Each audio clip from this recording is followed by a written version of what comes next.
Pagi Pagi, teman-teman, selamat pagi, pagi. pagi. Terima kasih sudah bergabung di rest area dan dimensi 89. Kita pagi hari ini sesuai sama apa yang kita udah bahas kemarin gitu ya. Mumpung ada Coach Vena juga dan saya rasa kita penting menggali knowledge atau experience-nya Coach Vena. Dan mungkin pagi hari ini kita akan membahas sesuatu yang sangat esensial karena Coach Vena punya pengalaman di hipno gitu ya. Dan kemarin kita bahas sedikit tentang regresi gitu. Kita bicara tentang past experience yang mungkin dalam perspektif itu bahwa jiwa kita itu melakukan perjalanan the journey of soul gitu, dan mudah-mudahan dengan mengerti dan memahami salah satu perspektif ini kita akan bicara dalam konteks yang namanya karma gitu. Nah, mungkin Coach Vena bisa cerita dulu gitu ya bahwa kan yang terjadi sama kita tuh kan pasti apapun gitu ya, kalau pakai bahasa itu tuh bahasanya itu disebut unfinished business gitu.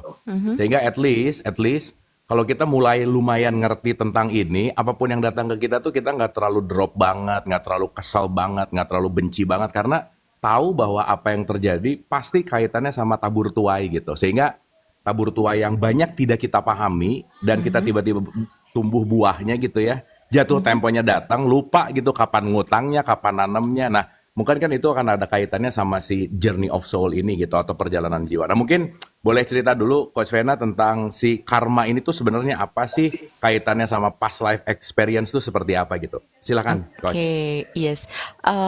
Memang saya mengalami waktu itu namanya hipnoterapi, mengenali namanya regresi, bisa sampai ke past life. Dan itu pun saya masih dalam pencarian, Kang. Hmm. Jadi, masa sih kita hidup hanya untuk bayar masa lalu? Pertanyaan saya itu. Ya, jadi pertanyaan saya, masa saya harus hidup untuk bayar masa lalu? Masa karena saya pernah menyakitin di past life, sekarang saya harus disakitin dan saya harus terima. Terus kapan selesainya? Itu pencarian saya. Pertanyaan saya adalah kapan selesainya? Hidup kita hanya untuk bayar karma. Hmm. Mungkin Oke. out the box ya. Hmm. Iya. Terus emang kalau udah selesai juga mau ngapain ya? Iya, itu. Tapi pada saat Iya, itu terus adalah kalau gue pengen ngapain benar dong? ya. Kita hidup hanya untuk bayar karma aja. Terus kapan gue hidupnya gitu loh? Ya, Oke, kind of. oke, Ya, paham. pikirannya saya tuh seperti kayak gitu. Nah, pencarian saya mencari. Nah, ini yang kita bahas sih sebenarnya dari sudut pandang pribadi. Saya tidak mewakili siapapun ya. Ini interesting point of view-nya saya sendiri atau sudut pandang saya yang menarik buat saya. Jadi saya ketemu tool di Access Consciousness dibilangin segala sesuatu itu terjadi ketika kamu memiliki point of view itu. Sudut pandang kamu menciptakan realita kamu. Oke. Ya, ketika sudut pandang kamu mungkin dulu di masa lalu kamu bilang saya pengen menikah dengan seseorang dan saya tidak ingin berpisah selama-lamanya. Akhirnya terjadilah ikatan antara saya dengan orang itu untuk selama-lamanya.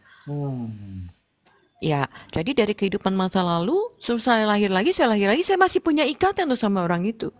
Bosen kali ya, gitu itu mulu ya. Bosen, iya. Tapi kan yang menarik tuh dia bisa jadi laki, bisa jadi perempuan, dia bisa hidup, dia bisa kagak kan? Iya. Ya, ya. Akhirnya yang tertarik-tarik itu adalah energinya, Kang. Hmm. Iya, akhirnya kita kayak susah move on. Ini kita ketarik sama semua sumpah dan janji sebenarnya. Jadi sumpah dan janji itu yang mengikat kita sampai kita lahir lagi dan yang itu tadi karena janji kamu ya kamu bayar hutang kamu karena kamu berjanji kan. Selesaikan gitu maksudnya. Iya, makanya dibilang unfinished business karena utang kita nggak pernah putusin. Jadi untuk selama-lamanya forever utangnya. Hmm. Itu kalau perspektif saya yang saya cari itu adalah kemudian saya bisa melihat karena kita pernah punya janji di masa lalu, misalkan kita punya anak, terus anak itu sudah pergi duluan sebelum kita berjanji bersumpah untuk tidak pernah meninggalkan anak lagi ya. Kemudian ya sudah akhirnya kita merasa bersalah sama anak yang telah meninggal itu dan untuk selama-lamanya akhirnya si soul anak ini sama kita terikat kan kontrak. Bisa jadi sampai kehidupan sekarang itu masih berulang-berulang. Ya. Saya pernah punya satu kliennya, dia pacaran itu dipukul, Kang. Menurut kita teman-teman kan kita udah bilang hipnoterapi dan segala macam udah bilang kamu bisa loh berpisah, orang baru pacaran aja udah mukul gitu kan, gimana nanti kamu menikah, itu logikanya kan buat kita. Ya. Dia udah putus nanti balik lagi, udah putus balik lagi, udah dilakukan apapun sama teman-teman aku dia tetap balik lagi. Dan kemudian ketika saya using the tools dari Access, saya melihat hubungan mereka sebenarnya apa sih yang menciptakan ini terjadi gitu ya. Ternyata yang saya lihat adalah teman saya ini perempuan, maksudnya si klien saya ini perempuan, dan saya lihat adalah dulu di past life-nya dia seorang ibu yang meninggalkan anaknya Oke. yang laki-laki, dan sekarang anak yang laki-laki itu jadi pacarnya. Ya. Jadi yang terjadi adalah love and hate relationship. Dia pengen ada ibunya, dia mencintai ibunya, di saat yang bersama dia benci ibunya karena ibunya pernah ninggalin dia.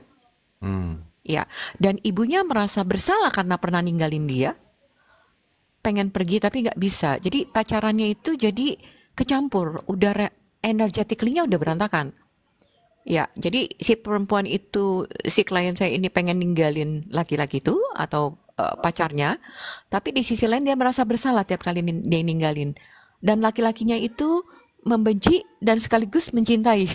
Hmm. Ya, nah jadi yang terjadi sama kita itu adalah energi-energi itu yang sampai sekarang kan, yang masih mengikat itu adalah energi-energi itu. Nah, Tuhan memberikan kita free will kan. Terus saya tanya, konteks free will dengan karma di mana? Kalau karma kita nggak punya free will. Ya. Ternyata ketika kamu berjanji pun itu free will-nya kamu. Ya. Karena kamu meminta untuk berjanji, akhirnya terjadi terus dan tidak terputus. Ya, dan di situ saya ngerti, oh, oke. So, the karma adalah ketika kita menciptakan janji, kontrak, sumpah, ya, tanpa kita sadarin. Itu akhirnya terjadi terus. Begitu kita hidup lagi, itu unfinished business. Sampai kamu meninggal pun unfinished business, karena kamu janji dan bawa terus kan. Nah, saya mencari cara, gimana caranya saya bisa menyelesaikan energi ini. Sehingga ketika saya hidup adalah saya hidup untuk sekarang dan untuk ke depan. Saya bukan hidup untuk membayar karma. Hmm. Ya, gitu. Jadi saya memutuskan kontrak-kontraknya atau sumpah-sumpah dan janji yang tanpa sadar mungkin terucap dari di past life. Itu dari interesting point of view dari journey-nya saya. Setelah dapat dari banyak perjalanan ya Kang, dari hipnoterapi, dari Reiki, prana, dan saya mencari dan kemudian saya menemukan ketika diakses ada cara shortcut untuk memutuskan itu. Makanya mungkin orang-orang tidak menikah atau memutuskan untuk menjadi sesuatu, untuk memutuskan karma supaya tidak ada janji lagi dengan orang lain. Jadi sebenarnya karmanya atau janjinya? Ikatan hatinya atau pikiran perasaan yang mengikat, yang menciptakan itu terus berulang. Oke. Iya.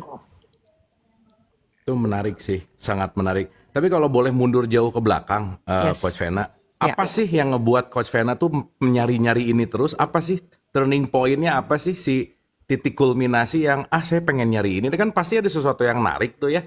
Kan nggak mungkin ya, nggak ada event yang ngebuat kita tuh jadi masuk dan pengen tahu, pengen dalam. Apa sih trigger Coach Vena untuk ngedalamin ini semua gitu? Apa sih? Saya melihat kalau Tuhan itu maha adil, kenapa manusia hidupnya nggak adil? Ya kan adil itu hoax ya. Adil itu hanya untuk penguasa by the way ya. Ya itu penasaran aja sih waktu itu. Terus dibilang kalau Tuhan maha penyayang, maha penyabar. Kenapa kok Tuhan hukum manusia? Gitu loh. Itu pencarian saya. Mungkin masih kecil saya merasa kayak di agama saya mencari-cari gitu jawaban saya yang saya bisa dapat apa sih gitu. Kalau masa Tuhan maha penyayang, kalau saya aja bisa menyayangin, kenapa saya harus menghukum? Kalau saya punya anak, kenapa saya harus hukum anak saya? Kalau saya maha penyayang, kalau saya penyayang, Tuhan maha, kenapa Tuhan menghukum gitu? Itu pertanyaan saya, mungkin pertanyaan saya cukup out of the box. Jadi kayak tiap kali kalau saya tanya di agama pun orang cuma bilangnya itu misteri Tuhan. Tapi saya yakin itu bukan misteri gitu loh. Itu Ya. hanya cuman Jawaban shortcut biar cepat aja. bener Kang. Tapi kan gue penasaran. Penasaran gitu loh. Jadi sampai aku mempelajari beberapa agama, ngobrol sama orang-orang yang beragama dari manapun, terus aku mempelajari banyak hal, mempelajari banyak hal untuk menemukan jawaban-jawaban itu sebenarnya gitu. Pengen tahu aja sampai ikut meditation, yoga dan segala macam, sampai puasa, ikut yang mau kejawen apapun gue udah ikutin. Wah keren. Iya. Dikubur pernah nggak coach? Kalau Kang Belum Anjir sih, pernah kalau dikubur, itu dikubur. keren. Dikubur segini. Dikubur. Tapi kalau Kang Anjir dikuburnya nanggung segini, kalau semuanya lebih asik sebenarnya ya. Iya, iya. Kalau semuanya mah saya nggak akan ada sekarang ya. Terus sampai saking nyari jawaban itu sampai katanya puasa lah nanti kamu bisa menemukan jawaban. Puasa muti juga udah Kang, sampai 5 hari. Waktu itu target 3, terus pengen 7, nggak kuat. 5 udah oke done. Cuman ya itulah apa ya, pencarian untuk mengenalin sebenarnya Tuhan yang aku kagumin itu yang Tuhan yang seperti apa. Iya sih. Tuhan yang aku sayang, yang aku rindukan itu yang seperti apa. Gitu. Masa aku sayang sama dia, aku merindukan dia, Tuhan yang aku puja, kalau aku salah langsung dihukum, gitu kan. Serem banget aku punya Tuhan yang kayak gitu-gitu kan. Tapi kan Coach yang menciptakan Tuhan tuh manusia ya, bener nggak? Nah itu makanya Tuhan yang seperti apa sih, gitu kan. Iya. Jadi selama ini.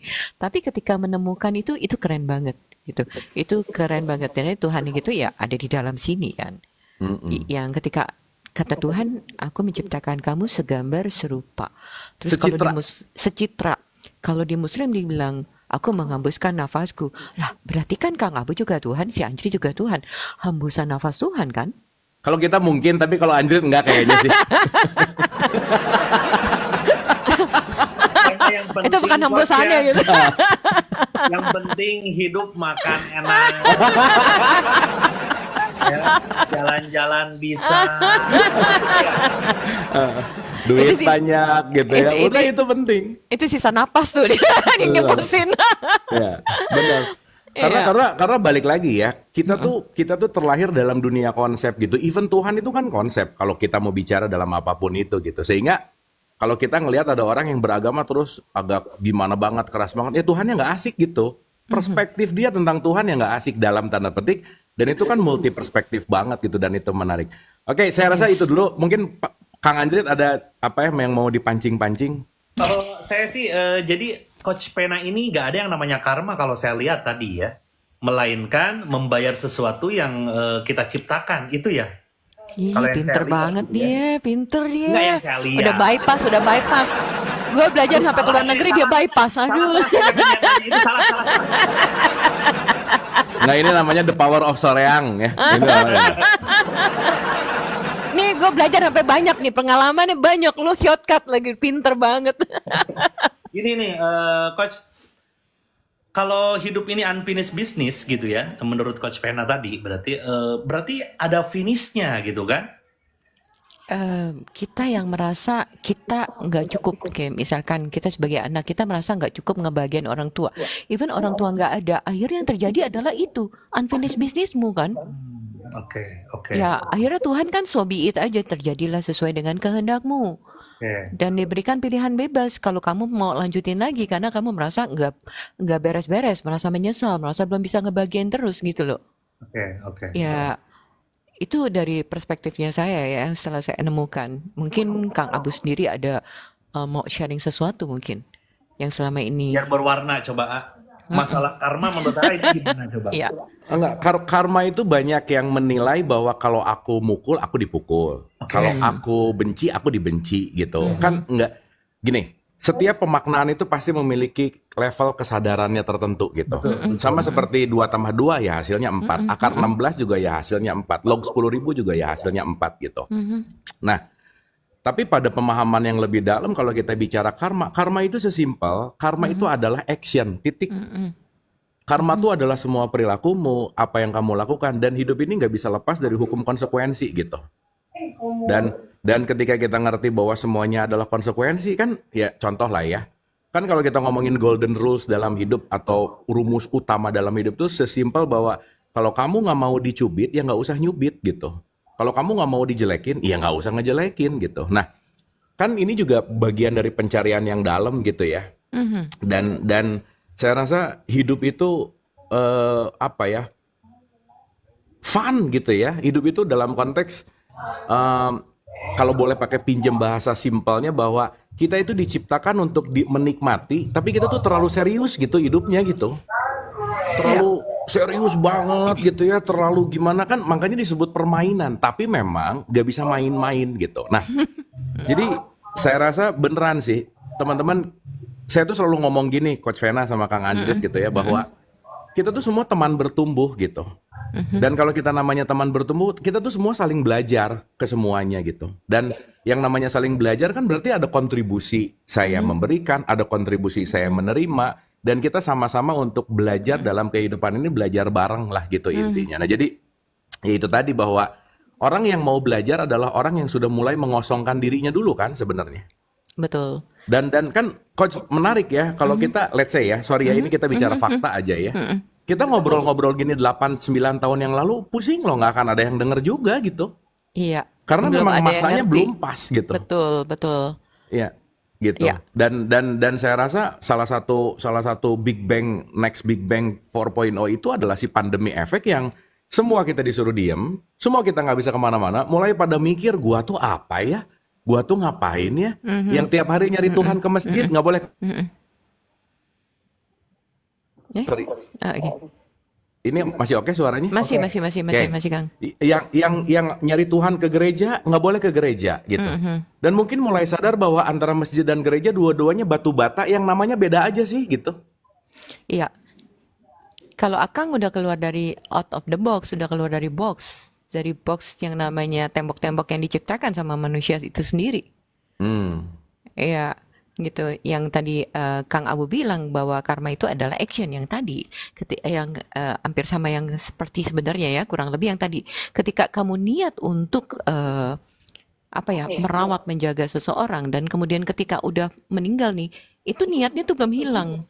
Ya, Iya, nah niatnya itu yang akhirnya ke bawah terus. tuh. Iya, jadi itu yang dibilang unfinished business karena keinginan kamu itu belum beres. Iya, keinginan kamu, niat kamu itu belum beres, belum selesai gitu. Sedangkan Tuhan kasih kita pilihan bebas loh untuk untuk selesai aja sebenarnya gitu kan.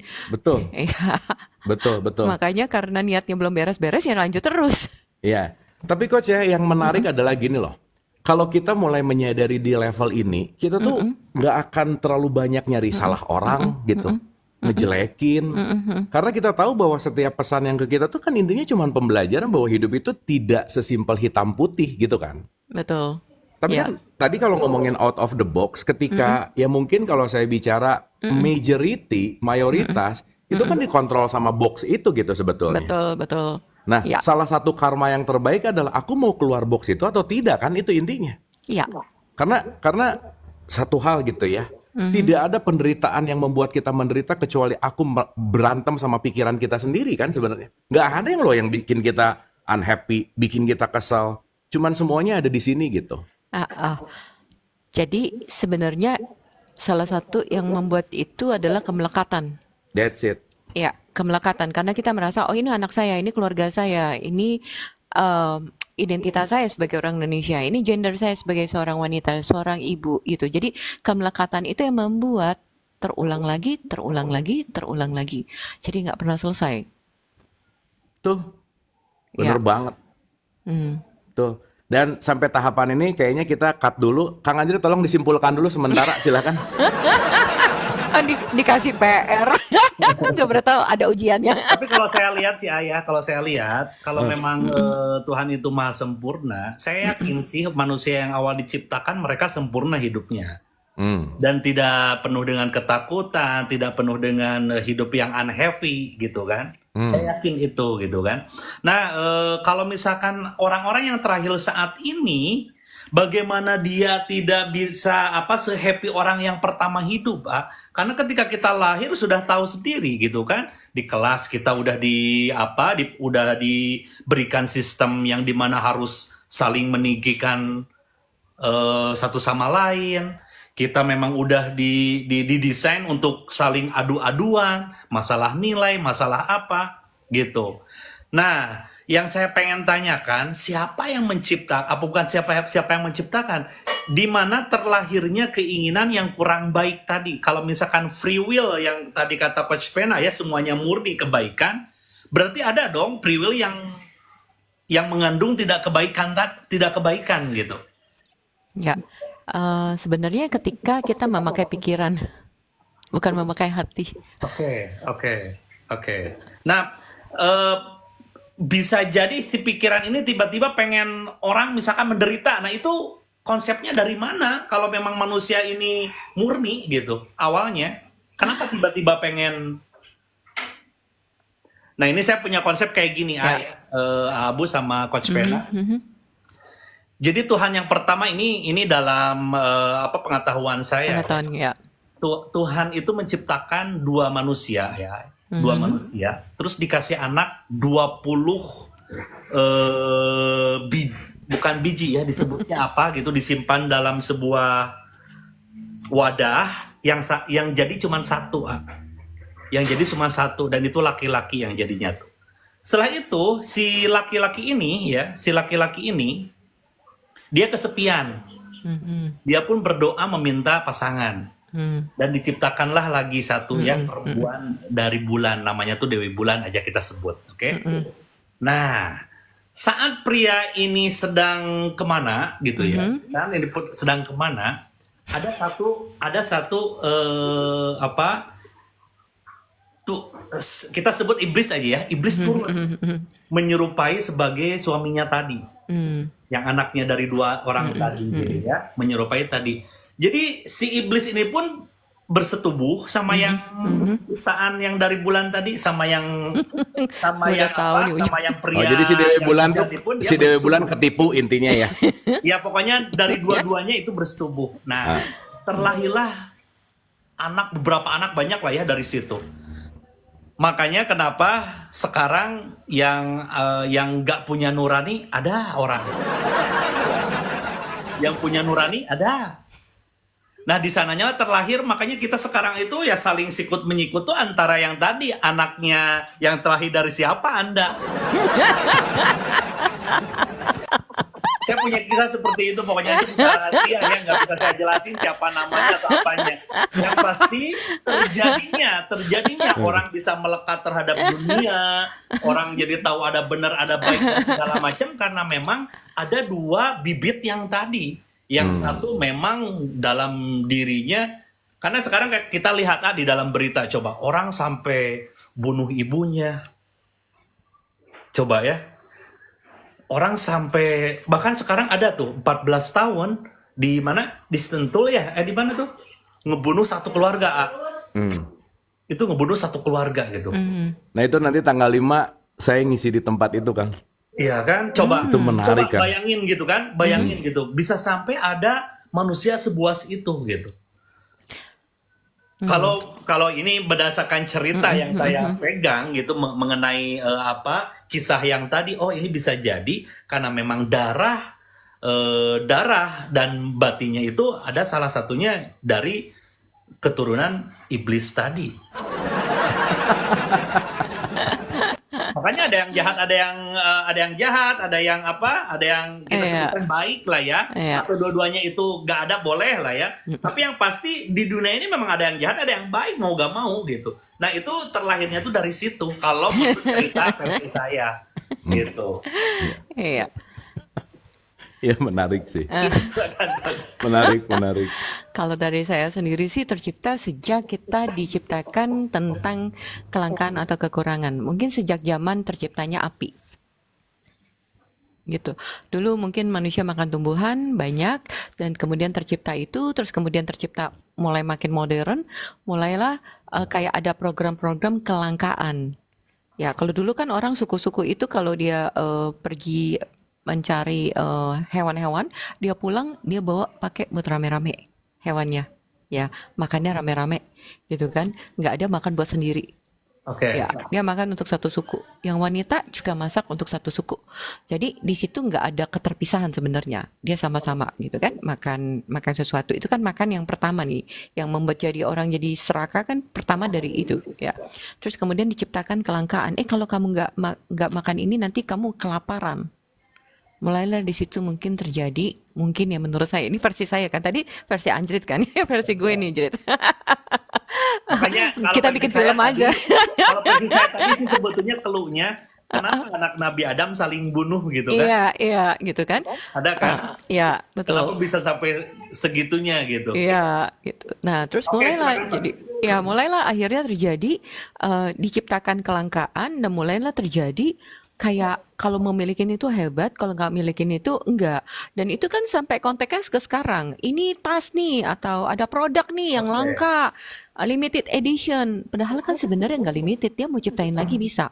Tapi kenapa dibikin limited edition? Akhirnya kita terbiasa dengan kekurangan, kelangkaan. Kita tidak terbiasa dengan keberlimpahan. Itu pun konteksnya udah keluar dari nature. Kalau menurut saya dari alam ya. Alam semesta itu nggak ada yang namanya langka. Dia berbuah, diambil, dia bikin lagi. Berbuah, diambil, dia bikin lagi. Itu. Kalau itu ya, gitu ya. Yang akhirnya membuat manusia nggak pernah bahagia, serakah. Terus ya itu tadi akhirnya terjadi keterpisahan antara yang kaya, yang miskin, yang menengah. Ya, itu dibikin lah untuk menjadi kelangkaan. Akhirnya manusia tidak lagi co-create, kerjasama, tapi saling persaingan. Ya itu. Nah, coach, saya mau bertanya ya. Orang yang pertama yang bilang ini kelangkaan berarti kan dalam dirinya itu Ya dia itu yang lu ciptain, itu makhluk yang kurang lu baik ciptain. kan? Nah itu berarti nenek moyang Anda, Iya, nenek moyang Anda moyang. itu. Udah kelihatan nih keturunannya. Lu yang tadi ciptain itu tuh. Ya, benar kan? Benar kan, coach? Kenapa ada orang seperti itu sih? Iya. Awalnya kan yang harus kita cari itu kenapa ada orang seperti itu gitu. Dia terlahir dari mana sih? Kok beda gitu? Itu yang tadi cerita lu tadi. Bener nggak? Tapi kan kita ngomong realitas ya. Oke, Ya. oke. Kalau kita tahu bahwa Homo sapiens itu ada 300.000 tahun yang lalu, Oke. Adam itu ceritanya 7.000 tahun yang lalu, Kang. Oke. Baru loh. Oke. Kan kalau kita ngomongin ke Nabi Muhammad itu 1400. Gitu ya. Ke Yesus atau Isa itu kan pas tuh ya, pas kelahiran sekitar nambah berapa ratus gitu. Mundur lagi. Adam tuh baru 7.000 tahun yang lalu loh. Oke. Dari 300.000 tahun, Homo sapiens ada. Dari rentang Big Bang 13,8 miliar tahun coba. Oke. Jadi ya balik lagi ya, ini bakal jadi perdebatan dan bakal jadi perbedaan sudut pandang. Tapi kan point of view-nya adalah kalau kita pendekatannya menggunakan teori evolusi, sebetulnya kata-kata manusia pertama tuh nggak ada. Nggak sih. ada. Gimana mau pertama orang semuanya tumbuh gitu. Dan kalau kita konteksnya dua ditimbang, apalagi dengan konteks Adam dari surga ngibuk, ya itu mah Mr. Bean kali ya, dari atas nih jatuh ke bawah gitu. Misalkan gitu kan. Betul, betul. Nah, ini juga perjalanan panjang, tapi nggak mungkin diceritain dalam waktu 1 jam sih ya. 1 jam. Tapi point of view-nya adalah, kalau kita ngelihat rentang dalam konteks yang namanya hidup gitu ya, kita nggak usah jauh-jauh lah ya, terjadinya bumi aja. Neil Tyson deGrasse, dia salah satu astrofisik, dia bilang, dari 300.000 Homo sapiens ada, let's say manusia modern ada gitu, kita tuh baru ngerti tentang alam semesta tuh baru 4% loh. Observable universe itu cuma 4% yang baru kita ketahui secara sains gitu, dalam tanda petik. Nah, artinya kalau kita bicara dalam konteks ini ya, sorry nih ya, kita hitung nih ya. Let's say, Big Bang terjadi 13,8 miliar tahun yang lalu. Matahari 5 miliar tahun yang lalu, bumi baru ada 4,6 miliar tahun yang lalu. 4,6 miliar tahun. Nah, si Homo sapiens tuh baru ada 300.000 tahun yang lalu. Jadi, sorry banget ya. Kita tuh produk bungsunya semesta loh, anak kecil banget gitu. Kalau kita bicara dalam rentang waktu Setuju. anggap di 24 jam Iya. kan, manusia tuh baru ada 3 detik loh. Tapi yang menarik adalah 3 detiknya manusia dengan keserakahannya tadi. Setengah bumi hutan udah habis sama keserakahan si manusia gitu intinya. Setuju. Ya. Nah, jadi kan kalau pinjam perspektif yang jauh nih ya, kita ini jauh sebelum adanya Islam lah, Christianity apa dan let's say kita bicara tentang agama nenek moyang kita yang namanya Kapitayan. 3000 sebelum Masehi udah ada gitu. Udah punya perspektif Memayu Hayuning Bawono coba. Bagaimana kamu ini hadir untuk mempercantik bumi atau mempercantik kehidupan ini yang udah cantik gitu. Nah, sekarang kan yang jadi pertanyaan, nanti mungkin kita akan bicara dalam konteks kenapa sih kalau kita bicara adanya ego, adanya apa, itu kan tools aja sih sebenarnya. Dan ketika Tuhan Maha Kuasa, salah satu kekuasaan dia adalah dia punya sistem demokrasi. Kamu mau milih apa Bebas. terserah, kamu mau gimana pun terserah, karena itu salah satu kekuasaan dia adalah memberikan satu pilihan gitu. Nah, yang pengen saya sampaikan tuh intinya gini sih, bahwa hidup ini adalah belajar gitu ya. Salah satu poin hidup ini adalah kita belajar aja terus gitu. Karena setiap jam adalah jam pelajaran, setiap tempat adalah tempat belajar, dan siapapun yang datang ke kita pasti message gitu. Mau nanti dalam perspektif agama lah, spiritual lah, mau nanti dalam perspektif filsafat lah, science dan seterusnya gitu. Cuman perenungannya begini sih. Kan saya selalu bilang gini, Coach, ini juga mengutip dari salah satu statementnya Albert Einstein gitu. Yang menarik adalah, ketika per detik ini semua cacing di bumi nggak ada, kita cuma punya waktu 4 bulan untuk hidup. Karena kenapa? Nggak ada yang menumbuhkan dan kita mau makan apa. Jadi kalian mau uangnya banyak banget, nggak bisa beli makanan, nggak bisa makan uang gitu. So pertanyaannya adalah kekayaan itu apa? Itu satu. Meskipun saya selalu bilang bahwa uang itu memang tidak bisa memberikan kebahagiaan. Kalau sedikit, ya kalau banyak bisa. Ya, itu penting. Makanya Anjir pengen nyari banyak terus. Ya. Dan kalau semua sekarang serangga nggak ada di bumi ini, hilang detik ini, kita cuma punya waktu 5 bulan untuk survive. Tapi yang menarik adalah ketika semua manusia hilang di bumi ini per detik ini, bumi baik-baik aja. Betul. Dia fine-fine aja. Tetapi nggak akan ada yang menciptakan mobil listrik. Nggak akan ada yang menciptakan 5G, 6G gitu. Nah, sehingga konsep ketika antara hamba sama Tuhan dan seterusnya, kalau kita bicara dalam konteks hidup, kalau tadi pinjam bahasanya Coach Vena tentang creation, kreator, lah kan kita ini diciptakan sebagai co-kreator gitu. Dalam artian kalau kita bicara dalam produk evolusi yang paling peak gitu ya, produk evolusi yang paling tinggi, jangan lupa kita tuh semua ekosistem, bukan ekosistem bahwa pohon itu kakak kita loh. Binatang itu sepupu-sepupu kita, dan ini semua kita keluarga besar semesta gitu kira-kira.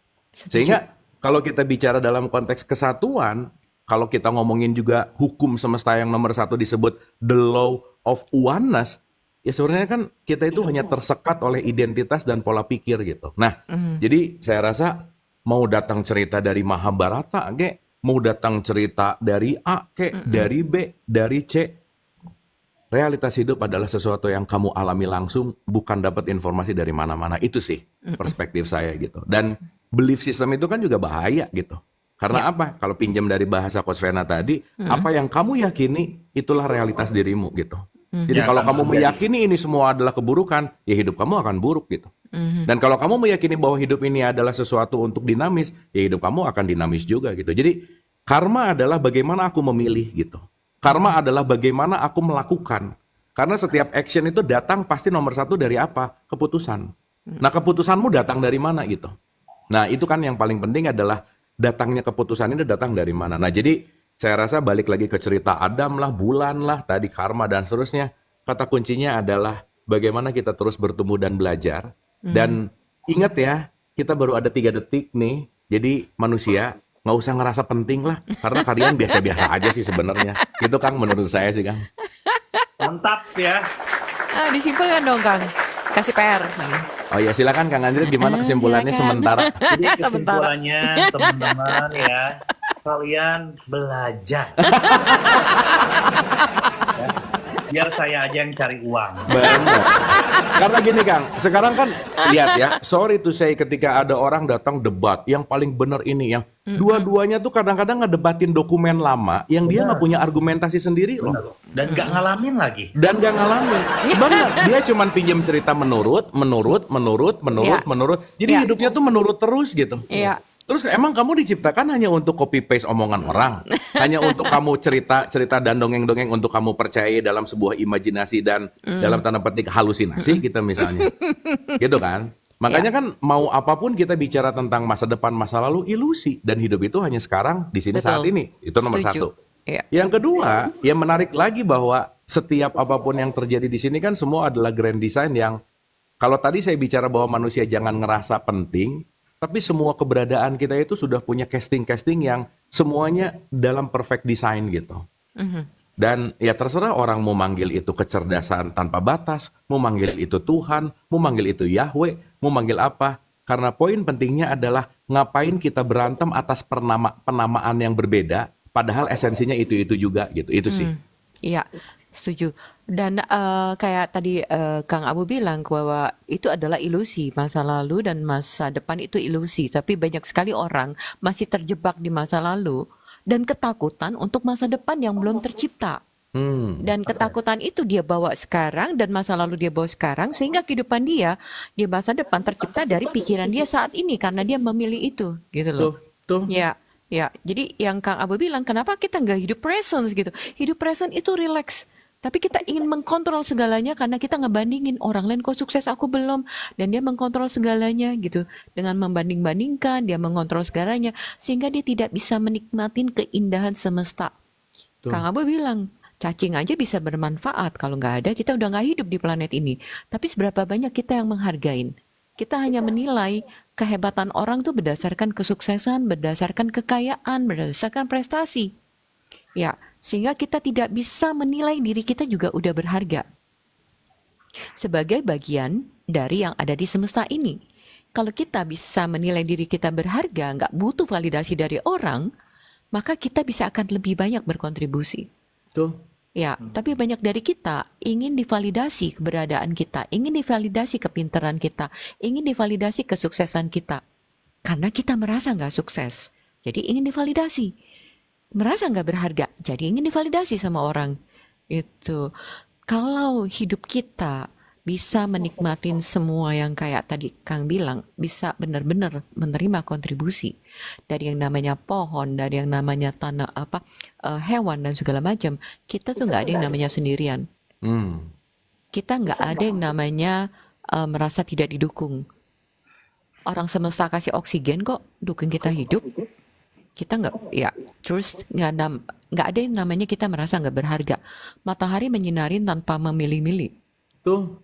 Benar Ya. banget. Ya, jadi ketika kita bisa melihat semesta melihat kita itu merasa kita jadi co-creation yang merawat bumi sebenarnya, menikmatin keindahan yang udah disupport sama semesta sama kita, jadi kita bisa menikmatin. Tapi banyak dari kita nggak bisa melihat itu semua, hidup dalam kekurangan, hidup dalam ego, hidup dalam pemikiran. Nah, Coach, Ya. itu kenapa seperti itu coba? Kenapa bisa seperti Kita itu? sudah banyak di brainwash sama film-film, sama media dan segala macam. Yang tadi aku bilang hidupnya dalam kekurangan. Ini loh barangnya langka. Kalau kamu nggak punya, kamu nggak sukses. Kalau nggak punya, kamu nggak keren. Oke, makanan limited, semua limited gitu. Orang kan perebutan. Kita Jadi dihidupin. jadi banyak informasi yang menjadikan diri kita itu seperti tadi gitu kan? Iya, karena Nah, kebodohan orang kita yang percaya. Coach, orang yang memberikan informasi, berita dan segala macam, mereka juga lagi berkontribusi sama. Nah itulah kenapa segala semua bentuk itu pasti konsepnya Jadi yin guru. yang, Kang. Iya. Oke. Iya. Tidak mungkin Gitu. kita akan bicara damai kalau nggak ada perang gitu. Betul, betul. Ya. Makanya kalau kita sudah bisa mulai melihat titik tengah di antara dua paradoks, di situ kita sadar Nah, Iya. bahwa Ya. aku tidak memilih ke kanan dan aku tidak memilih ke kiri. Contoh tadi Kang Ajrit bilang zaman dulu tuh masih datang pure gitu ya dan seterusnya gitu. Tapi setiap zaman itu pasti punya kesedihannya sendiri-sendiri gitu. Mungkin kita bicara 15-20 tahun yang lalu, orang nggak biasa megang handphone, biasa aja tuh mereka. betul. Gitu kan. Dan ketika dulu sebelum zaman ada wifi apa dan lain-lain, nyantai aja gitu. Telepon Tapi kan- wartel juga seru ya. Nah, wartel juga seru gitu. Dan yang menarik waktu zaman dulu itu ketika kita mau berbagi message, kita harus nulis dulu surat, gitu kan? Kirim perangkap. Ngirim. Dan itu waktu tempuhnya 3-4 hari. Dan itu biasa-biasa aja. Betul nggak? Begitu dibaca juga kan nggak langsung dibalas lagi. Mungkin satu message perlu 8 atau 10 hari untuk bolak-balik. Betul nggak? Betul. Sekarang centang 2 biru nggak dibaca, baru 1 menit pusing. Udah ini kenapa ya belum gitu misalnya. Betul nggak? Iya. Maka Langsung yang bikin terjadi status. Langsung bikin status. Ini bukan koran ya. Dibaca doang. ya, jadi kalau ketika Kang Abu bilang, lihat gak tingkat stresnya makin tinggi. Nggak relax lagi manusia. Iya, iya, iya. Ya, akhirnya dia nggak terkonek dengan alam. Ya. Zaman dulu ketika nggak ada Facebook, nggak ada apa, orang tuh bisa tuh cari namanya kunyit, jahe, dia bisa tahu dia. Nggak membaca Google tapi tahu kok bisa gitu bumbu dapur. Aku aja sampai sekarang tuh masih luar biasa, gila luar biasa ya Tuhan ya. Bisa ciptain bawang gini dan orang bisa tahu, bisa nemuin, bisa dipakai buat makanan. Benar. Ya, Tapi coach, aku menemukan paradoks juga dengan sekarang teknologi yang tinggi, aku lebih aman.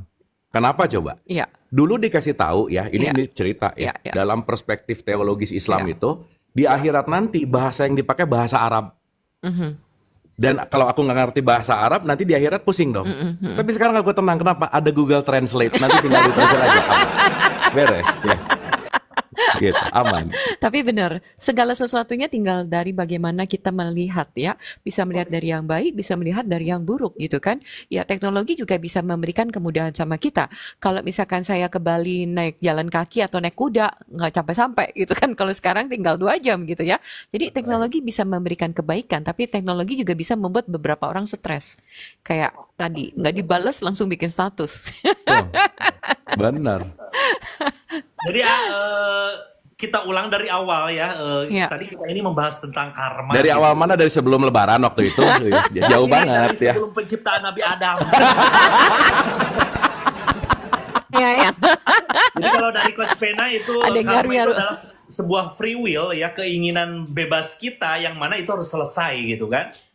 Harus Dia nggak selesai diselesaikan gitu ya, Coach, ya. karena nggak selesai itu karena janji dia sendiri sebenarnya. karena janji Dan dia Tuhan sendiri. kasih kebebasan untuk dia, oke kalau janji kamu belum selesai, kamu lakukan lagi gitu loh. Akhirnya Oke. terjadilah yang namanya karma itu sendiri. Karma itu sendiri dan dia yang menciptakan ya atas dasar ya free will keinginan atau Iya, janji dia iya, gitu ya. dan Tuhan Kalau hanya dari so Kang be Abu it. kan itu karma itu konsekuensi ya, konsekuensi atas dasar apa action kita ya. Kita melakukan apa ya itu yang akan kita alami juga ya. Seperti kalau dari Cohen And halo, pagi-pagi. Pagi Cohen, kita ini sedang membahas tentang karma, ini seru Iya, banget. iya. Waduh. Karma ini terlahir dari mana Ini sih? pagi-pagi Iya ngomongnya masih udah pagi berat. ini. Masih pagi sengaja biar Sarapan ini belum. otak-otak kosong kita gitu ya. Kita isi langsung sama hal-hal yang berat gitu. Menurut Cohen ini, menurut pandangan Cohen, karma itu ada atau bagaimana sih hidup kita ini tuh untuk membayar karma atau bagaimana gitu? Ya kalau saya kan sebagai seorang Buddhis memang pegangannya memang kan soal hukum karma ya. Oke. Pengetahuan soal hukum karma. Jadi, nah kalau dari perspektif Buddhis itu memang ya kita ini lahir dari karma kita sendiri. Oke. Terus kita mewariskan karma kita sendiri. Oke. Terus nggak bisa diwariskan juga ke orang lain, nggak bisa. Nggak bisa diwakilkan. Ya nggak bisa diwakilkan. Jadi Kita apapun yang terlahir dari karma kita sendiri gitu. iya. Oke. Makanya kenapa Kang Andrit bisa lahir di Bandung, Oke. tapi ada beberapa orang ada anak lain tuh lahirnya jadi sultan gitu, anak sultan sama lahir di perang Iya. negara Maksud- perang gitu loh. Betul. Ya, Di Bandung misalkan ya di Bandung, kenapa ada anak yang langsung lahir dari pejabat, ada Ya. anak yang lahir dari gang gitu kan? Ya. Kenapa gitu kan? Berarti itu tuh Kalau ada dari- karmanya ya. Pasti. Ya kalau dari Betul, betul, perspektif betul. Buddhis tuh itu soal tabungan, Kang. Oke. Tabungan karma gitu. Jadi semua itu lahir kalau dibawa ke konteks Tuhan itu yaitu sistem maha adilnya di situ Oke. gitu loh. Makanya kalau di agama Buddha dipersimpel ya udah, kalau kamu fokus aja ke diri sendiri setiap hari itu, kurangi perbuatan karma buruk. Karma itu kan sama dengan perbuatan. Kurangi perbuatan buruk, perbanyak perbuatan baik. Cuma itu aja rulesnya kalau di agama Buddha, simple. Karena itu untuk diri kita sendiri, Kang. Betul. Oke. Gitu. Kalau misalkan kita membuat karma yang agar baik gitu kan, nanti mendapatkan karma yang baik juga, kita akan terlahir lagi sama. Pilihan. Nah, jadi gini, Kang. Kalau kita masih terlahir di bumi ini, kalau di perspektif Buddhis itu artinya kita ini masih ada ikatan soal karma buruk yang lebih banyak dari karma baik. Wah, berarti kita semua belum selesai ini ya. Pasti. Fix. Makanya karena kita sesama murid yang belum selesai. Gini Kang, ini menarik nih ya.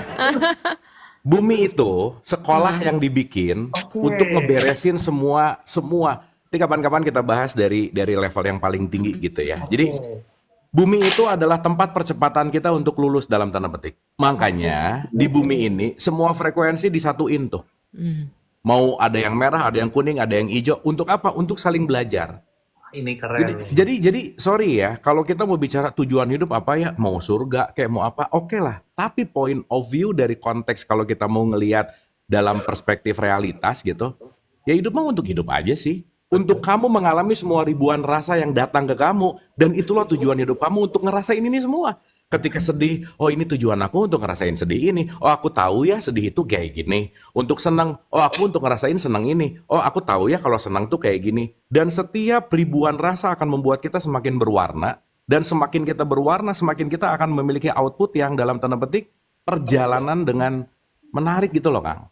Jadi kalau kita ngelihat nggak hitam putih gitu, dan mungkin kalau tadi perspektif Buddhism itu kan, ya ingat loh ya, Buddha itu kan bukan agama sih sebenarnya, tetapi orang yang tercerahkan gitu. Kristianity itu kan bukan agama juga, Islam juga bukan sih, Hindu juga. Sebetulnya Hindu kan dinamain sebagai identitas, tetapi kan point of view-nya adalah dari semua itu adalah bagaimana kita bisa beneran menikmati sih ya semua perjalanan hidup ini gitu, karena nanti kita akan ngerti pelan-pelan, kita akan bertemu dengan jawaban sejati itu yang nggak bisa dikatakan dan nggak bisa diungkapkan dengan kata maupun suara gitu. Nah intinya ya kita, kata kuncinya sama-sama belajar sih, intinya gitu sih Kang. Gitu. Oke, mantap. Saya mau tambahin dikit nih ya Kang. Jadi kan tadi pertanyaan Kang Anju kan bagus tuh soal berarti kita belum selesai dong. Iya, makanya karena kita belum selesai,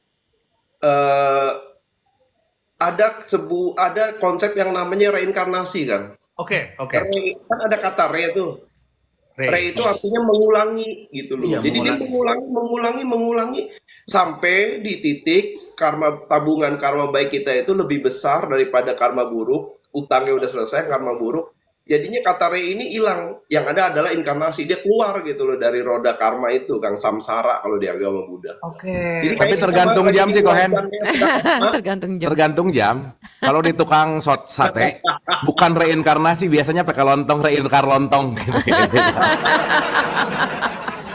Jadi kita hidup ini tuh sedang menyelesaikan misi-misi karma tadi ya kita sebut yang misalkan sampai selesai gitu ya. Misi yang ketika kamu berjanji itulah. Betul, yang misi yang kita ciptakan sendiri. Iya, gitu. Misi yang diciptakan sendiri sebenarnya. Oh, misi yang diciptakan sendiri berarti apakah manusia pertama itu ada atau tidak? Kalau misalkan ada nih ya, dia itu terlahir oleh karma atau memang harus hidup aja gitu? Kan tadi ngomongin evolusi, Kang. Gak ada manusia pertama tuh, nggak ada semuanya proses dari bertumbuh gitu. Betul. Kalau misalkan manusia Adam itu hanya simbol laki-laki, bukan satu laki-laki. Hawa pun simbol wanita. Ya. Kita sebut laki-laki pertama aja, bukan pertama juga kalau misalkan semuanya bertumbuh aja gitu ya. Nah, mereka dihadirkan atas dasar apa? Karma atau apa ini? Kan semua proses evolusi ini dalam Big Bang gede ini kita ya, kalau ngomongin Big Bang, ya ini semua adalah pertumbuhan dalam konteks ya, kalau ya sementara lah ya, ini agak susah sih ceritanya. Ya ini adalah dalam tanda petik, gampangannya gini lah, saya pinjam tradisi Vedanta aja supaya gampang ya, supaya ini agak make sense. Tuhan tuh mimpi, nah kita tuh semua mimpinya, udah gitu aja. Kita sedang hidup di dalam mimpinya Tuhan. That's it. Dalam tanda petik. Jadi saya tuh pengen tahu nih, kalau misalkan kita ini terlahir untuk menyelesaikan, kalau kata Coach Pena free will kita, kalau kata Kami Darren tadi adalah reinkarnasi kita, lalu pertama kita diciptakan itu atas dasar apa? Kan kita belum punya keinginan, belum punya karma gitu. Bukan, karena Kang Anjrit nggak ingat aja. Karena yang memilih untuk kita lepas dari kasih sayang Tuhan itu adalah kita sendiri untuk menjauh dari cahayanya pada saat itu. Karena kita dikasih free will, kamu mau dekat silahkan, mau jauh silahkan, terserah. Nah, kata kuncinya ini, aduh harus ngedongeng, dongeng lah ya, anggap dongeng aja. Biar kita tuh tahu, kita tercipta gitu. Dulu kita tuh menyatu, Kang. Ya. Tapi karena kita dikasih free will, kita boleh memilih untuk menjauh. Dan semakin menjauh, artinya waktu kita pure, itu turun tuh frekuensi energi, bla bla bla bla, panjang lah ceritanya. Dulu kita menyatu sama Tuhan, maksudnya Ya. Tuhan kan konsep lah, Kang. Kita kan partikel. Kita menyatu sama apa nih? Dulu menyatu sama sumber aja biar gampang. Sumber aja ya. Berarti kalau kita dikasih free will dan ingin menjauh, sumber ini tidak indah berarti ya? Justru karena keindahannya, Dia boleh milih mau menyatu atau tidak. Karena nggak mungkin bisa lepas dari sumber, Kang. Karena sumber itu wadahnya. Benar. Ya, kita nggak mungkin ada kalau nggak ada ruangan. Nah, sumber itu adalah ruangnya, gitu, Kang. Nah, artinya ketika si sumber ini masih menyatu, dan pada saat itu ini dongengnya gini aja. Kita memilih untuk menjauh dari sumber, akhirnya kita ada keterjauhan, ada jarak dalam tanda petik. Turun frekuensi, anggap aja bahasa gampangnya sekarang, ketika di sumber itu kesadaran aktif, tapi begitu turunlah kesadarannya, karena kenapa? Di situ nanti akan banyak partikel-partikel gitu. Maka Adam tuh artinya kesadaran, Kang. Surga itu adalah tempat di mana kita melihat segala sesuatu dinamis. Ketika Adam dikasih keinginan yang namanya Hawa, ketika Adam dikasih keinginan yang namanya nafsu, jadi Adam Hawa itu kan bukan laki-laki perempuan, bukan. Tetapi antara kesadaran dan keinginan gitu. Mulailah di sekitarnya ada pengetahuan, itu yang disebut buah huldi. Akhirnya ketika pengetahuannya datang, oh jadi tahu bahwa sukses itu harus punya uang 10M. Turun nggak kesadarannya? Turun. Maka Adam turun dari surga. Maksudnya apa? Yang asalnya kesadaran penuh, dia turun menjadi ada keinginan, dia turun ke level kesadaran yang rendah gitu loh, Kang. Bahasa gampang. Dan itu semua kita alami gitu. Bukan zaman dulu cerita historical, bukan dulu zaman cerita dongeng dalam tanda petik ya. Nah, jadi balik lagi kalau Kang Andrit nanya bahwa pertama itu nggak relevan sih kalau kita mau ngomong pertama itu gitu. Dan dengan siklus perjalanan jiwa, kalau kita bicara pakai reinkarnasi tadi, atau dalam perspektif Islam itu disebut al-qiyamah, qiyam itu kan bangkit gitu. Nah, kita di-reset dalam setiap tubuh fisik gitu.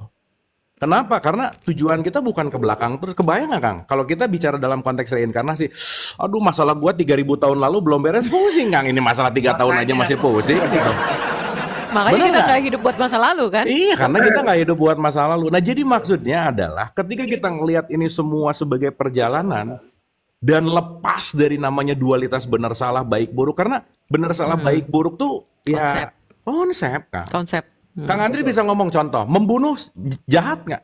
Ya, saya bilang tergantung. Tergantung kalau lagi perang. Masa lagi perang, bunuh nggak ya? Bunuh nggak? Mas boleh aku nggak ngebunuh? Masih gimana gitu? Mati. Ketika kita perang kita ngebunuh, bukan kejahatan dong. Gitu. Yang menarik ya, Kang, ketika perang membunuh dibilang pahlawan. Ya. Bukan pembunuh. Ya. Kamu perang demi negara kamu pahlawan. Ya. Jadi konsep membunuhnya di mana? Konsep jahatnya di mana?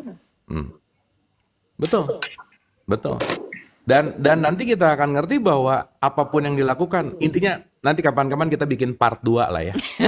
Yes. Ya kan ini nggak bisa ngobrol sebentar kan. Tapi intinya adalah kriminalitas tertinggi dalam hidup adalah ketika kita terlimitasi oleh identitas, titik. Setuju. Kalau kita udah terlimitasi oleh identitas, kita akan bisa membunuh demi negara. Kita bisa membunuh demi agama. Karena kita sudah terlimitasi oleh identitas itu. Tapi kalau kita mulai sadar bahwa simple, nggak usah jauh-jauh. John Lennon bilang imagine. Kalau kalian semua borderless, nggak ada agama, nggak ada negara, kita adalah satu kesatuan, satu aja. Kamu dan aku sama-sama makhluk bumi. Selesai. Betul. Dan kita lupa bahwa kita sama-sama makhluk bumi gitu. Makanya kenapa kita dibisakan untuk ngelihat keluar. Supaya kita ngelihat orang dari Mars, iya ya, lu semua tuh makhluk bumi, bahwa Indonesia, Amerika, Eropa, konsep. Nama Tuhan A, nama Tuhan B, nama Tuhan C, konsep. Betul. Konsep. Emang antara Jawa Barat dan Jawa Tengah ada tuh batas. Di situ ada tanah yang ditulis batas Jawa Barat, Jawa Tengah. Nggak ada. Yang membuat pembatasan apa? Konsep gitu. Nah, sehingga balik lagi ketika kita mulai menyadari bahwa kita hidup dalam sebuah konsep, dan kita sudah ada dalam jebakan konsep itu, salah satu PR kita adalah kita terbebas dari konsep itu. Itulah yang disebut freedom. Itulah yang disebut merdeka. Itulah yang disebut bebas. Itu yang disebut salam, aslam. Aslam tuh bebas gitu kira-kira. Ya. Ini kalau dilanjutin jadi ceramah Jumat ya, gitu aja cukup. Nah, itu yang dibilang satu orang tercerahkan, satu surga bersukacita. Oke. Ya, jadi ya itu kembali lagi ketika kita menyadarinya kayak Kang Abu bilang, ketika sudah tidak ada konsep, kita jadi oneness dan kita tidak ada di situ yang namanya kekurangan. Sudah jadi satu sampai kita bisa melihat keindahan semesta. Cuman kita selama ini masuk dalam konsep diciptakan untuk selalu terpisah, memiliki kelangkaan, ya akhirnya berlomba-lomba, dan itu disitulah tidak ada kebahagiaan. Dan di situ saya rasa kayak neraka. Kalau Andri tanya manusia pertama, yang tadi itu kan simbol. Oke. Simbol laki-laki diciptakan, simbol wanita diciptakan, gitu loh. Itu cuma simbol-simbol. Kalau misalkan diciptakan satu, dan kalau kita dari satu turunan, kok ada sih darahnya yang negatif, ada yang darah yang positif. Dan yang biru satu lagi. Ya. Ya darah biru itu. itu Menarik loh, sebenarnya menarik. itu turunan Cohen tuh, darah biru. Gimana, Cohen? Ya. Gimana kok? Menariknya gini ya. Jadi Kang Andri itu sedang tanpa disadari itu sedang didorong oleh pikirannya dia gitu. Dan kadang-kadang kita begitu. Jadi pikiran itu soal bagaimana mendistraksi perjalanan jiwa sendiri gitu loh. Perjalanan jiwa sendiri itu adalah dia udah tahu. Setiap hari saya perbuatan baik, mengurangi perbuatan buruk. Tetapi di dalam situ, kadang-kadang karena kita ada sparring partnernya ego dan pikiran, dia tuh suka kasar ngomong, menggoda dan menghasut gitu, menanyakan hal-hal tuh yang tanda kutip ya tidak mau membawa pertumbuhan jiwa gitu loh. Dan ini dulu saya sering sekali, kenapa? Karena saya orang yang logik gitu. Saya kalau saya harus tahu, kejar terus gitu. Tetapi begitu mengetahui itu, ya kalau pilihannya saya nggak tetap buat baik, ya percuma juga gitu loh. Nah ini kan yang membuat saintis ini nih berjarak antara teologis ini, kan dia nggak bisa ketemu. Gitu. Makanya menarik tuh kalau di Hawkins tuh, saintis itu dia LOC-nya, level of consistency, cuma di 499. Dia nggak bisa masuk ke ranah jiwa gitu. Nah di ranah jiwa itu udah ngomong rasa, ngomong makna, ngomong cinta, welas asih. Dia nggak bisa masuk ke sana. Kenapa? Karena mentalnya itu adalah seeing is living. Nah teman-teman juga harus bisa belajar. Kenapa saya mau garis bawah ini? Karena dulu saya belajar mengamati gitu loh. Pikiran saya sendiri, emosi saya sendiri. Di saat saya bisa mengamati pikiran dan emosi, latihan aja tiap hari diamatin nih. Emosi yang sering muncul apa, pikiran yang sering hadir tuh apa. Pada saat mengamati itu posisinya saya sebagai si jiwa loh. Jiwanya Cohen loh. Oh ini nih, godaan dan hasutannya ini gitu loh. Begitu disadari, begitu dikenali, begitu diketahui, Cohen udah tahu, jiwa Cohen udah tahu.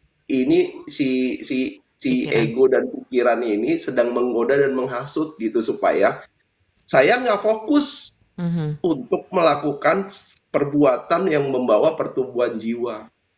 Gitu. Nah, Tapi Cohen, sorry ya Cohen tuh agak terperangkap sama iblis. Andri tuh nanya supaya kontennya bagus aja sih, gitu aja udah. Supaya panjang, kontennya bagus dan orang banyak nonton gitu Cohen, itu aja. Lihat penonton kok tuh. Jadi kalau tidak ada hal yang membuat gimana gitu, kontroversi ya, biasanya nggak akan seru kok. Tadi salah ngomong ya, kontrasepsi ngomongnya ya. Mesti dibuat menarik gitu. Oke, sip. Lanjut. Saya harus jadwal nih. Oh iya, betul. Coach Vena flight jam berapa? Saya sih flightnya malam, cuman memang di bawah lagi ada teman-teman.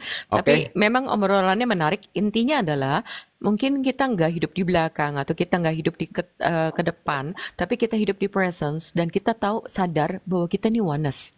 Yang tadi kayak Kang Abu bilang, hidup itu belajar. Kalau buat saya tambahin, saya ingin belajar yang menyenangkan di bumi.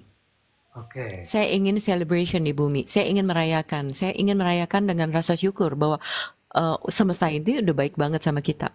Saya ingin merayakan kehidupan saya dengan bersyukur. Keren. Berarti coach udah mulai bikin janji baru itu ya. Jadi siap-siap hidup lagi. Hidup lagi. Hidupnya bersyukur. Iya dong. Ya. Saya nggak mau mengalami perjalanan menangis lagi. Berarti gitu kan. Kalau pengen finish, stop keinginan. Udah aja. Thank you Coach. Cohen, final statement silakan. Thank you. Final statement, Cohen. Ya, saya mungkin mau melanjuti apa yang Coach Vena sampaikan. Jadi kan kembali lagi ke free will ya. Tapi saya mau sharing dari perspektif Cohen nih. Menurut Cohen itu free will itu nggak ada gitu loh. Kenapa? Free will itu hanya kita itu diberi yang namanya itu perpanjangan waktu oleh Tuhan. Kenapa? Karena Tuhan nggak mau memaksa kita. Jadi free will itu bentuk cinta kasih Dia, nggak mau memaksa kita gitu loh. Tetapi di ujung jalan itu, begitu kita menggunakan free will itu di ujung waktu itu, kita pasti balik ke Dia juga. Udah. Jadi free will itu sebenarnya adalah Hidup di bumi. media bagi ego dan pikiran itu untuk tidak mengikuti arus, melawan arus gitu. Nah, jadi untuk free will mungkin teman-teman jangan harus Dilepasin. amati, dipikirkan kembali, jangan terburu-buru untuk mengambil keputusan gitu aja. Wah, ini keren. Harus kita bahas lebih panjang itu kok. Iya. Supaya kontennya lebih banyak ya Anda Supaya ya. kontennya lebih panjang. Kan udah capek itu 1,7. Oke teman-teman semuanya, ini thank you banget ya. Ini ada Iya. Kang Abu, ada Cohen, ada Coach Vena. Wah, seru Sama-sama. banget kita kalau udah ngobrol hal sesuatu yang memang agak mendalam, agak mind blowing, agak hal-hal yang pernah belum ada di otak kalian juga. Next, esok atau lusa kita lanjut yuk. Bahas hal-hal Sip. daripada gini sekarang gini ya, kita angkat-angkat yuk, kata Abu teh. Oke kalau saya kan free will kan, oke oke saya angkat kan. Assalamualaikum, suami saya tuh. Apaan itu Anda? Ya intinya teman-teman terakhir ya sebelum kita bubar, Ya. poinnya adalah gini.